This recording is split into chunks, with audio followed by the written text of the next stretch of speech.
Box office దగ్గర 2 వారాలను overall గా మంచి కలెక్షన్లతో పూర్తి చేసుకుని మూడో వారంలో అడుగుపెట్టిన నేచురల్ స్టార్ నాని నటించిన లేటెస్ట్ మూవీ సరిపోదా శనివారం సినిమా స్టడీగా కలెక్షన్లను సొంతం చేసుకుంటూ లాభాలను పెంచుకుంటూ పరుగును కొనసాగిస్తూ ఉంది.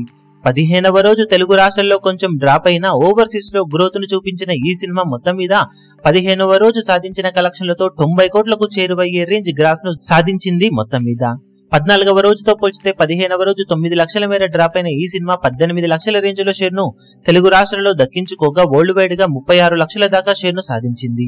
అలాగే 75 లక్షల రేంజ్ లో గ్రాస్ ను కూడా అందుకుంది ఈ సినిమా. టోటల్ గా 15 రోజుల్లో సినిమా సాధించిన కలెక్షన్లను గమనిస్తే నైజాంలో 13.95 కోట్లు, సీడెడ్ లో 3.64 కోట్లు, వైజాగ్ లో 3.74 కోట్లు, ఈస్ట్ లో 1.96 కోట్లు, వెస్ట్ లో 1.43 కోట్లు, గుంటూరులో 1.8 కోట్లు, కృష్ణాలో 1.79 కోట్లు, నెల్లూరులో 1.22 కోట్ల దాకా షేర్ అందుకున్న ఈ సినిమా తెలుగు రాష్ట్రాలలో మొత్తం మీద 29.53 కోట్ల దాకా షేర్ ను, 49.30 కోట్ల దాకా గ్రాస్ ను వసూలు చేసింది.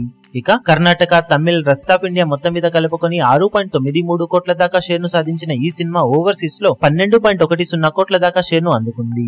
దాంతో 15 రోజుల్లో టోటల్ వరల్డ్ వైడ్ గా 48.56 కోట్ల దాకా షేర్ ను, 89.95 కోట్ల దాకా గ్రాస్ ను వసూలు చేసింది. 42 కోట్ల బ్రేక్ ఈవెన్ టార్గెట్ తో బరిలోకి దిగిన ఈ సినిమా ఇప్పటి వరకు సాధించిన కలెక్షన్లతో 6.56 కోట్ల రేంజ్ లో ప్రాఫిట్ ను సొంతం చేసుకుని సూపర్ హిట్ దిశగా పరుగును కొనసాగిస్తూ ఉంది. ఇక మూడో వీకెండ్ లో బాక్సాఫీస్ దగ్గర సినిమా కొంచెం జోరు చూపించి లాభాలను ఇంకా పెంచుకునే ఛాన్సెస్ ఎంతైనా ఉన్నాయని చెప్పవచ్చు. ఈ వీడియో మీకు నచ్చినట్లయితే లైక్ చేయండి, షేర్ చేయండి, ఛానల్ ను సబ్స్క్రైబ్ చేయడం మాత్రం మరవకండి. ఏ చిన్న అప్డేట్ ను మిస్ అవ్వకూడదు అనుకుంటే బెల్ ఐకాన్ ను ప్రెస్ చేయండి.